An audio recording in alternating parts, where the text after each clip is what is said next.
ਪਰਮਾਤਮਾ ਦੀ ਭਗਤੀ ਹੀ ਤੁਹਾਡੇ ਨਾਲ ਇਸ ਦੁਨੀਆ ਤੋਂ ਜਾਣੀ ਹੈ ਤੇ ਹੋਰ ਕੁਝ ਵੀ ਤੁਹਾਡੇ ਨਾਲ ਨਹੀਂ ਜਾਣਾ। ਸ੍ਰੀ ਗੁਰੂ ਤੇਗ ਬਹਾਦਰ ਸਾਹਿਬ ਜੀ ਸ਼ਲੋਕ ਮਹਲਾ 9 ਵਿੱਚ ਉਪਦੇਸ਼ ਕਰਦੇ ਹਨ ਕਿ ਜਿਸ ਮਨੁੱਖ ਨੇ ਸੰਸਾਰ ਵਿੱਚ ਮਨੁੱਖਾ ਜਨਮ ਲੈ ਕੇ ਪਰਮਾਤਮਾ ਦੇ ਗੁਣਾਂ ਦੀ ਸਿਫਤ ਸਲਾਹ ਨਹੀਂ ਗਾਈ, ਉਸਨੇ ਆਪਣਾ ਜਨਮ ਵਿਅਰਥ ਹੀ ਗਵਾ ਲਿਆ। ਅਤੇ ਕਹਿੰਦੇ ਹਨ ਕਿ ਜਿਸ ਤਰ੍ਹਾਂ ਮੱਛੀ ਪਾਣੀ ਨੂੰ ਪਿਆਰ ਕਰਦੀ ਹੈ ਤੇ ਉਸੇ ਨੂੰ ਹੀ ਆਪਣੀ ਜਿੰਦ ਜਾਨ ਦਾ ਆਸਰਾ ਬਣਾਈ ਰੱਖਦੀ ਹੈ, ਤੂੰ ਵੀ ਵਾਹਿਗੁਰੂ ਦਾ ਸਿਮਰਨ ਉਸੇ ਤਰ੍ਹਾਂ ਕਰਿਆ ਕਰ। ਉਮਰ ਲੰਘਦੀ ਜਾ ਰਹੀ ਹੈ ਪਰ ਤੂੰ ਤਾਂ ਵਿਸ਼ੇ ਵਿਕਾਰਾਂ ਵਿੱਚ ਮਸਤ ਰਹਿੰਦਾ ਹੈ ਤੇ ਸਿਮਰਨ ਲਈ ਅੱਖ ਝਮਕਣ ਦੇ ਸਮੇਂ ਜਿਤਨਾ ਵੀ ਵਕਤ ਨਹੀਂ ਕੱਢਦਾ। ਤੂੰ ਪਰਮਾਤਮਾ ਦਾ ਸਿਮਰਨ ਕਰਿਆ ਕਰ, ਜਿਸ ਨਾਲ ਤੈਨੂੰ ਜਮਾਂ ਦੀ ਫਾਹੀ ਨਹੀਂ ਪਏਗੀ। ਹੁਣ ਦੇਖ ਤੇਰੀ ਜਵਾਨੀ ਬੇਪਰਵਾਹੀ ਵਿੱਚ ਹੀ ਬੀਤ ਗਈ ਹੈ, ਬੁਢੇਪੇ ਨੇ ਤੇਰੇ ਸਰੀਰ ਤੇ ਕਬਜ਼ਾ ਕਰ ਲਿਆ ਹੈ। ਤੂੰ ਆਪਣੇ ਮਾਲਕ ਪ੍ਰਭੂ ਦਾ ਭਜਨ ਕਿਉਂ ਨਹੀਂ ਕਰਦਾ? ਇਹ ਦੌਲਤ, ਇਸਤਰੀ, ਹੋਰ ਸਾਰੀ ਜਾਇਦਾਦ ਤੇ ਸੁੰਦਰ ਘਰ ਜਿਨ੍ਹਾਂ ਨੂੰ ਤੂੰ ਆਪਣਾ ਸਮਝਦਾ ਹੈ, ਇਹਨਾਂ ਵਿੱਚੋਂ ਕੋਈ ਵੀ ਤੇਰਾ ਸਾਥੀ ਨਹੀਂ ਹੋਣਾ। ਤੂੰ ਇਹ ਸੱਚ ਮੰਨ ਲੈ, ਵਾਹਿਗੁਰੂ ਪਾਪੀਆਂ ਨੂੰ ਪਾਰ ਕਰਨ ਵਾਲਾ, ਡਰ ਨਾਸ ਕਰਨ ਵਾਲਾ ਤੇ ਨਖਸਮਿਆਂ ਦਾ ਖਸਮ ਹੈ। ਇਸ ਲਈ ਤੂੰ ਉਸ ਨੂੰ ਇਸ ਤਰ੍ਹਾਂ ਸਮਝ ਕਿ ਉਹ ਤੇਰੇ ਨਾਲ ਵਸਦਾ ਹੈ, ਪਰ ਤੂੰ ਉਸ ਨਾਲ ਪਿਆਰ ਨਹੀਂ ਪਾਉਂਦਾ, ਜਿਸ ਨੇ ਤੈਨੂੰ ਇਹ ਮਨੁੱਖਾ ਸਰੀਰ ਅਤੇ ਧਨ ਦੌਲਤਾਂ ਬਖਸ਼ੀਆਂ ਹਨ। ਇਹ ਝੱਲੇ ਮਨੁੱਖ, ਹੁਣ ਤੂੰ ਨੀਚ ਮਨੁੱਖ ਦੀ ਤਰ੍ਹਾਂ ਘਬਰਾਇਆ ਕਿਉਂ ਹੋਇਆ ਹੈ? ਉਸ ਦਾ ਸਿਮਰਨ ਕਿਉਂ ਨਹੀਂ ਕਰਦਾ ਜਿਸ ਨੇ ਤੈਨੂੰ ਸਾਰੇ ਸੁੱਖ ਦਿੱਤੇ ਹਨ? ਉਸ ਦੇ ਬਗੈਰ ਉਸ ਦੇ ਬਰਾਬਰ ਦਾ ਹੋਰ ਕੋਈ ਦੂਜਾ ਨਹੀਂ ਹੈ। ਉਸ ਦਾ ਸਿਮਰਨ ਕਰਿਆ ਕਰ, ਉੱਚੀ ਆਤਮਿਕ ਅਵਸਥਾ ਤੇ ਮੁਕਤੀ ਵੀ ਪ੍ਰਾਪਤ ਹੋ ਜਾਂਦੀ ਹੈ। ਤੇਰੀ ਉਮਰ ਘਟਦੀ ਜਾ ਰਹੀ ਹੈ ਤੇ ਤੂੰ ਇਹ ਵੀ ਜਾਣਦਾ ਹੈ ਕਿ ਤੇਰਾ ਸਰੀਰ 5 ਤੱਤਾਂ ਤੋਂ ਬਣਿਆ ਹੈ ਤੇ ਉਸੇ ਵਿੱਚ ਹੀ ਲੀਨ ਹੋਣਾ ਹੈ ਜਿਸ ਤੋਂ ਉਤਪੰਨ ਹੋਇਆ ਹੈ। ਸਾਰੇ ਸਾਧੂ ਸੰਤ ਇਹ ਉੱਚੀ ਬੋਲ ਕੇ ਆਖਦੇ ਹਨ, ਪਰਮਾਤਮਾ ਹਰੇਕ ਦੇ ਦਿਲ ਵਿੱਚ ਵਸ ਰਿਹਾ ਹੈ, ਇਸ ਲਈ ਤੂੰ ਉਸ ਦਾ ਸਿਮਰਨ ਕਰ ਤਾਂ ਕਿ ਇਸ ਸੰਸਾਰ ਸਮੁੰਦਰ ਤੋਂ ਪਾਰ ਲੰਘ ਜਾਵੇਂਗਾ। ਗੁਰੂ ਸਾਹਿਬ ਫਿਰ ਸਮਝਾਉਂਦੇ ਹਨ ਕਿ ਵਾਹਿਗੁਰੂ ਦੇ ਸਿਮਰਨ ਦੀ ਬਰਕਤ ਨਾਲ ਮਨੁੱਖ ਨੂੰ ਸੁੱਖ ਦੁੱਖ, ਖੁਸ਼ੀ, ਪੀੜ, ਲਾਲਚ, ਸੰਸਾਰੀ ਮਮਤਾ, ਲੋਭ ਮੋਹ ਅਤੇ ਹੰਕਾਰ ਨਹੀਂ ਪੋ ਸਕਦਾ ਅਤੇ ਉਹ ਮਨੁੱਖ ਆਤਮਿਕ ਜੀਵਨ ਵੱਲੋਂ ਡੋਲਦਾ ਨਹੀਂ, ਕਿਉਂਕਿ ਉਹ ਮਨੁੱਖ ਪਰਮਾਤਮਾ ਦਾ ਹੀ ਰੂਪ ਹੋ ਜਾਂਦਾ ਹੈ ਤੇ ਉਸ ਨੂੰ ਮੁਕਤ ਹੋਇਆ ਜਾਣ ਲਵੋ। ਉਹ ਖੁਸ਼ੀ ਤੇ ਗਮੀ ਨੂੰ ਮਹਿਸੂਸ ਨਹੀਂ ਕਰਦਾ ਅਤੇ ਦੁਸ਼ਮਣ ਤੇ ਮਿੱਤਰ ਨੂੰ ਇੱਕੋ ਜਿਹਾ ਸਮਝਦਾ ਹੈ ਤੇ ਕਿਸੇ ਨੂੰ ਡਰਾਉਂਦਾ ਨਹੀਂ ਤੇ ਨਾ ਹੀ ਕਿਸੇ ਦੇ ਡਰਾਵਿਆਂ ਤੋਂ ਘਬਰਾਉਂਦਾ ਹੈ। ਉਸ ਨੂੰ ਆਤਮਿਕ ਜੀਵਨ ਦੀ ਸੂਝ ਵਾਲਾ ਸਮਝੋ, ਜਿਸ ਨੇ ਸਾਰੇ ਪਾਪ ਛੱਡ ਦਿੱਤੇ ਹਨ ਤੇ ਵੈਰਾਗ ਦਾ ਸਹੀ ਭੇਖ ਧਾਰਨ ਕਰ ਲਿਆ ਹੈ। ਤੇ ਉਸ ਮਨੁੱਖ ਦਾ ਚੰਗਾ ਭਾਗ ਜਾਗਿਆ ਸਮਝ ਲਓ। ਉਸ ਦੇ ਹਿਰਦੇ ਵਿੱਚ ਪਰਮਾਤਮਾ ਵਸ ਗਿਆ ਹੈ ਤੇ ਉਸ ਨੇ ਆਪਣੇ ਸਿਰਜਣਹਾਰ ਸੁਆਮੀ ਨਾਲ ਡੂੰਘੀ ਸਾਂਝ ਪਾ ਕੇ ਆਪਣੇ ਅੰਦਰੋਂ ਹਉਮੈ ਤਿਆਗ ਦਿੱਤੀ ਹੈ। ਤੇ ਤੁਸੀਂ ਇਹ ਗੱਲ ਸੱਚੀ ਸਮਝ ਲਵੋ ਕਿ ਉਹ ਮਨੁੱਖ ਮੁਕਤ ਹੀ ਹੈ। ਕਲਯੁਗ ਦੇ ਇਸ ਕਲੇਸ਼ਾਂ ਭਰੇ ਸੰਸਾਰ ਵਿੱਚ ਪਰਮਾਤਮਾ ਹੀ ਸਾਰੇ ਡਰ ਨਾਸ ਕਰਨ ਵਾਲਾ ਹੈ ਤੇ ਖੋਟੀ ਮਤ ਦੂਰ ਕਰਨ ਵਾਲਾ ਹੈ। ਗੁਰੂ ਸਾਹਿਬ ਕਹਿੰਦੇ ਹਨ ਕਿ ਜਿਹੜਾ ਮਨੁੱਖ ਵਾਹਿਗੁਰੂ ਦਾ ਸਿਮਰਨ ਆਪਣੀ ਜੀਭ ਨਾਲ ਰਾਤ ਦਿਨ ਜਪਦਾ ਰਹਿੰਦਾ ਹੈ ਤੇ ਕੰਨਾਂ ਨਾਲ ਸੁਣਦਾ ਹੈ, ਉਸ ਦੇ ਸਾਰੇ ਕੰਮ ਨੇਪਰੇ ਚੜ੍ਹ ਜਾਂਦੇ ਹਨ। ਉਹ ਸੰਸਾਰ ਸਮੁੰਦਰ ਤੋਂ ਪਾਰ ਲੰਘ ਜਾਂਦਾ ਹੈ ਤੇ ਹੋਰਨਾਂ ਨੂੰ ਵੀ ਵਿਕਾਰਾਂ ਤੋਂ ਬਚਾ ਲੈਂਦਾ ਹੈ। ਸੁੱਤੇ ਪਿਆਂ ਜੈਸੇ ਸੁਪਨਾ ਆਉਂਦਾ ਹੈ ਤੇ ਕਈ ਪਦਾਰਥ ਵੇਖੀਦੇ ਹਨ, ਇਸੇ ਤਰ੍ਹਾਂ ਹੀ ਇਸ ਸੰਸਾਰ ਨੂੰ ਸਮਝ ਲਓ। ਇਸ ਵਿੱਚ ਕੋਈ ਵੀ ਪਦਾਰਥ ਸਾਥ ਨਿਭਾਉਣ ਵਾਲਾ ਨਹੀਂ ਹੈ, ਪਰ ਕੋਈ ਵਿਰਲਾ ਹੀ ਆਪਣੇ ਮਨ ਵਿੱਚ ਪਰਮਾਤਮਾ ਦੀ ਯਾਦ ਨੂੰ ਵਸਾਉਂਦਾ ਹੈ। ਗੁਰੂ ਸਾਹਿਬ ਕਹਿੰਦੇ ਹਨ ਕਿ ਜਿਸ ਤਰ੍ਹਾਂ ਪਾਣੀ ਉੱਪਰ ਬੁਲਬੁਲਾ ਸਦਾ ਪੈਦਾ ਹੁੰਦਾ ਅਤੇ ਨਾਸ ਹੁੰਦਾ ਰਹਿੰਦਾ ਹੈ, ਇਸੇ ਤਰ੍ਹਾਂ ਹੀ ਪਰਮਾਤਮਾ ਨੇ ਇਸ ਸੰਸਾਰ ਦੀ ਇੱਕ ਖੇਡ ਬਣਾਈ ਹੈ। ਪਰ ਮਨੁੱਖ ਮਾਇਆ ਦੇ ਨਸ਼ੇ ਵਿੱਚ ਆਤਮਿਕ ਜੀਵਨ ਬਾਰੇ ਕੁਝ ਵੀ ਨਹੀਂ ਸੋਚਦਾ ਤੇ ਪਰਮਾਤਮਾ ਦੇ ਭਜਨ ਤੋਂ ਬਿਨਾਂ ਅਜਿਹੇ ਮਨੁੱਖ ਨੂੰ ਜਮਾਂ ਦੀਆਂ ਫਾਹੀਆਂ ਪਈਆਂ ਰਹਿੰਦੀਆਂ ਹਨ।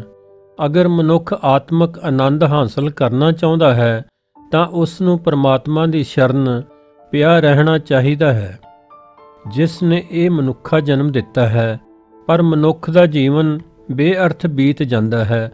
ਗੁਰੂ ਸਾਹਿਬ ਕਹਿੰਦੇ ਹਨ ਕਿ ਜਦੋਂ ਮਨੁੱਖ ਦਾ ਜੀਵਨ ਸੁਖੀ ਹੁੰਦਾ ਹੈ ਤਾਂ ਉਸ ਦੇ ਬਹੁਤ ਮਿੱਤਰ ਬੇਲੀ ਬਣ ਜਾਂਦੇ ਹਨ ਅਤੇ ਦੁੱਖ ਦੇ ਸਮੇਂ ਵਿੱਚ ਕੋਈ ਵੀ ਉਸ ਦਾ ਸਾਥ ਨਹੀਂ ਦਿੰਦਾ ਤੇ ਕਹਿੰਦੇ ਹਨ ਕਿ ਵਾਹਿਗੁਰੂ ਦਾ ਸਿਮਰਨ ਕਰੋ, ਜੋ ਅੰਤ ਸਮੇਂ ਵੀ ਮਦਦਗਾਰ ਬਣਦਾ ਹੈ। ਮਨੁੱਖ ਦੇ ਜੀਵਨ ਵਿੱਚ 3 ਅਵਸਥਾ ਬਾਲ, ਜਵਾਨੀ ਤੇ ਬੁਢੇਪੇ ਦੀਆਂ ਆਉਂਦੀਆਂ ਹਨ, ਪਰ ਵਾਹਿਗੁਰੂ ਦੇ ਸਿਮਰਨ ਦੇ ਬਗੈਰ ਸਾਰੀਆਂ ਬੇਅਰਥ ਜਾਂਦੀਆਂ ਹਨ। ਵਾਹਿਗੁਰੂ ਦਾ ਸਿਮਰਨ ਭੁਲਾ ਕੇ ਜੀਵ ਅਨੇਕਾਂ ਜਨਮਾਂ ਵਿੱਚ ਭਟਕਦਾ ਰਹਿੰਦਾ ਹੈ ਤੇ ਜਮਾਂ ਦਾ ਮੌਤ ਦਾ ਡਰ ਇਸ ਦੇ ਅੰਦਰੋਂ ਮੁੱਕਦਾ ਨਹੀਂ। ਗੁਰੂ ਸਾਹਿਬ ਕਹਿੰਦੇ ਹਨ ਕਿ ਮਨੁੱਖ ਖੋਟੀਆਂ ਰੁਚੀਆਂ ਨਾਲ ਜਕੜਿਆ ਹੋਇਆ ਹੈ ਅਤੇ ਸਮਝਾਉਂਦੇ ਨੇ ਕਿ ਵਾਹਿਗੁਰੂ ਅੱਗੇ ਅਰਦਾਸ ਕਰੋ ਕਿ ਹੇ ਵਾਹਿਗੁਰੂ, ਤੁਸੀਂ ਆਪ ਹੀ ਮੇਰੀ ਰੱਖਿਆ ਕਰੋ, ਮੇਰਾ ਹੰਕਾਰ ਦੂਰ ਕਰੋ ਅਤੇ ਸਿਮਰਨ ਦੀ ਦਾਤ ਬਖਸ਼ੋ। ਪਰ ਮਾਇਆ ਦੇ ਮੋਹ ਵਿੱਚ ਫਸ ਕੇ ਮਨੁੱਖ ਪ੍ਰਭੂ ਸਿਮਰਨ ਦੀ ਥਾਂ ਕੁਝ ਹੋਰ ਹੀ ਮੰਗਦਾ ਰਹਿੰਦਾ ਹੈ ਤੇ ਮੰਗਤੇ ਦੀ ਤਰ੍ਹਾਂ ਸਾਰੀ ਉਮਰ ਮੰਗਦੇ ਹੀ ਨਿਕਲ ਜਾਂਦੀ ਹੈ। ਮਨੁੱਖ ਕੁਝ ਹੋਰ ਚਾਹੁੰਦਾ ਹੈ ਪਰ ਪਰਮਾਤਮਾ ਦੀ ਰਜ਼ਾ ਵਿੱਚ ਕੁਝ ਹੋਰ ਹੀ ਹੋ ਜਾਂਦਾ ਹੈ। ਉਹ ਹੋਰਨਾਂ ਨੂੰ ਠੱਗਣ ਦੀਆਂ ਸੋਚਾਂ ਸੋਚਦਾ ਰਹਿੰਦਾ ਹੈ, ਪਰ ਮੌਤ ਦੀ ਫਾਹੀ ਦਾ ਸਮਾਂ ਆ ਜਾਂਦਾ ਹੈ। ਆਦਮੀ ਆਰਾਮ ਪ੍ਰਾਪਤ ਕਰਨ ਲਈ ਬਹੁਤ ਉਪਰਾਲੇ ਕਰਦਾ ਰਹਿੰਦਾ ਹੈ, ਪਰ ਦੁੱਖਾਂ ਵਾਸਤੇ ਸਿਮਰਨ ਨਹੀਂ ਕਰਦਾ ਤੇ ਦੁੱਖ ਪਰਮਾਤਮਾ ਦੀ ਰਜ਼ਾ ਅਨੁਸਾਰ ਆ ਹੀ ਜਾਂਦੇ ਹਨ ਤੇ ਸੁੱਖ ਵੀ ਤਦੋਂ ਹੀ ਮਿਲਦਾ ਹੈ ਜਦੋਂ ਪਰਮਾਤਮਾ ਦੀ ਰਜ਼ਾ ਹੋਵੇ।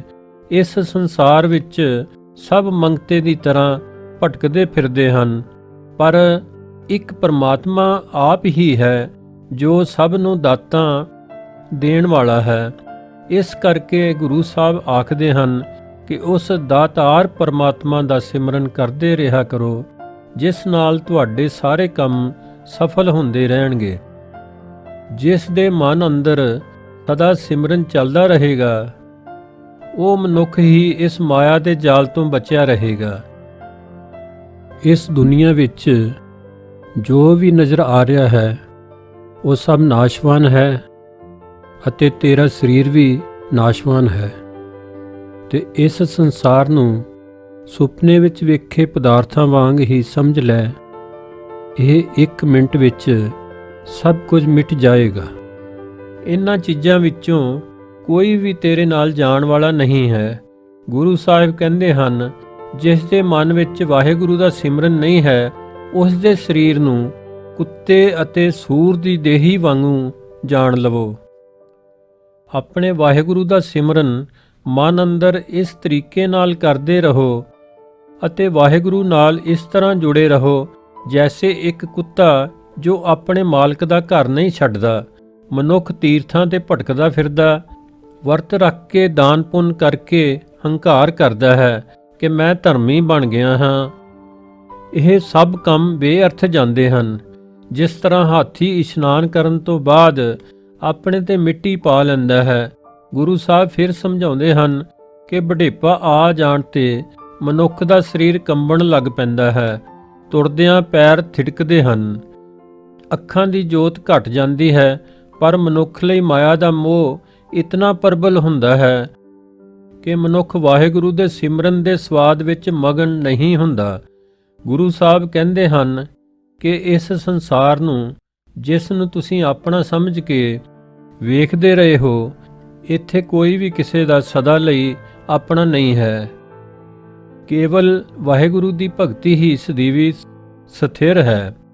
ਇਸ ਲਈ ਸਾਰੇ ਇਹ ਗੱਲ ਸੱਚੀ ਜਾਣ ਲਵੋ ਕਿ ਇਸ ਸੰਸਾਰ ਦੀ ਸਾਰੀ ਹੀ ਰਚਨਾ ਨਾਸ਼ਵਾਨ ਹੈ ਅਤੇ ਸਭ ਕੁਝ ਰੇਤ ਦੀ ਦੀਵਾਰ ਦੀ ਤਰ੍ਹਾਂ ਹੈ ਜੋ ਟਿਕ ਨਹੀਂ ਸਕਦੀ।